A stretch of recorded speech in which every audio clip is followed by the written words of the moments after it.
Hello guys, എല്ലാവർക്കും എൻ്റെ ഒരു പുതിയ വീഡിയോയിലേക്ക് സ്വാഗതം. അപ്പോൾ നമ്മൾ ഇന്നിവിടെ ഉണ്ടാക്കുന്നത് ഒരു ബ്രെഡ് വെച്ചിട്ടുള്ള റെസിപ്പിയാണ്. കുട്ടികൾക്കൊക്കെ ഈവനിങ് സ്നാക്കായിട്ടൊക്കെ നമുക്ക് കൊടുക്കാൻ പറ്റുന്ന ഒരു അടിപൊളി ഐറ്റമാണ്. സ്പൈസസ് ഇഷ്ടപ്പെടുന്ന എല്ലാവരും ഇതൊന്ന് ട്രൈ ചെയ്ത് നോക്കുക, മക്കൾക്ക് ഉണ്ടാക്കി കൊടുക്കുക. അപ്പം നമുക്ക് വീഡിയോയിലേക്ക് കിടക്കാം. നമുക്കിങ്ങനെ പാത്രം എടുത്തിട്ട് അതിലേക്ക് 7 കോഴിമുട്ട പൊട്ടിച്ചിടാം. ഞങ്ങളുടെ ഫാമിലി മെമ്പേഴ്സിൻ്റെ എണ്ണം കുറച്ച് കൂടുതലായതുകൊണ്ടാണ് ഞാനിവിടെ 7 കോഴിമുട്ട എടുക്കുന്നത്.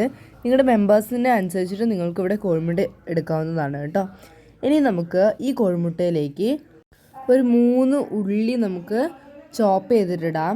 നിങ്ങൾക്ക് നിങ്ങളുടെ ക്വാണ്ടിറ്റി അനുസരിച്ചിട്ട് യൂസ് ചെയ്യാം കേട്ടോ. ഞാൻ കുറച്ച് കൂടുതൽ എടുത്തിട്ടുണ്ട്.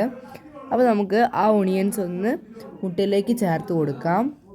ഇനി നമുക്ക് ആ മിക്സിലേക്ക് കുറച്ച് ചില്ലി ഫ്ലേക്സ് ആഡ് ചെയ്യാം കേട്ടോ. നിങ്ങൾക്ക് വേണമെങ്കിൽ ആഡ് ചെയ്താൽ മതി. അല്ലെങ്കിൽ നിങ്ങൾ ഒന്നെങ്കിൽ എന്താ പറയുക, നമ്മുടെ മുളക് പൊടിയില്ലേ, ചില്ലി പൗഡർ, അത് ആഡ് ചെയ്യാം കേട്ടോ. പക്ഷേ എനിക്ക് തോന്നുന്നത് ചില്ലി ഫ്ലേക്സ് ആയിരിക്കും കുറച്ചും കൂടി ബെറ്റർ, അതായത് നല്ല ടേസ്റ്റ് ഉണ്ടാവും. പിന്നെ ആവശ്യത്തിനുള്ള ഉപ്പും കൂടി ചേർത്തിട്ട് നന്നായിട്ട് ഇതൊന്ന് ഇളക്കിയെടുക്കുക.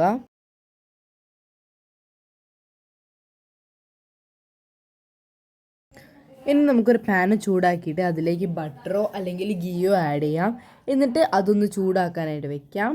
ഇനി നമുക്ക് ഒരു പാക്കറ്റ് ബ്രെഡ് ആവശ്യമുണ്ട്. ആ ബ്രെഡ് നമ്മളൊന്ന് നമ്മുടെ ബാറ്ററിലൊന്ന് മുക്കി ജസ്റ്റ് ഒന്ന് ഡിപ്പ് ചെയ്തെടുത്താൽ മതി കേട്ടോ. ഓവർ നേരം വെച്ച് കഴിഞ്ഞാൽ നമ്മുടെ ബ്രെഡ് ആ മുട്ട എന്താ പറയുക വലിച്ചെടുക്കും. അപ്പോൾ പിന്നെ ബ്രെഡ് മുറിഞ്ഞു പോകാനുള്ള ചാൻസ് ഉണ്ട്. മുറിയാതെ ആ ചൂടായ പാനിലേക്ക് ഇതൊന്ന് വെച്ച് കൊടുക്കുക.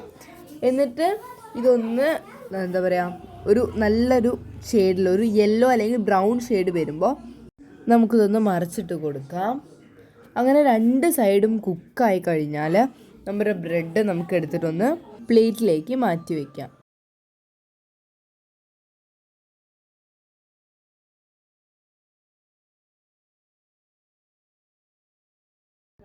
അപ്പോൾ നമ്മുടെ ഡിഷ് ഇവിടെ റെഡി ആയിട്ടുണ്ട്. എല്ലാവരും ഇതൊന്ന് ട്രൈ ചെയ്ത് നോക്കുക. നമ്മുടെ മക്കൾക്ക് എല്ലാവർക്കും ഇഷ്ടപ്പെടും. So thanks for watching. By.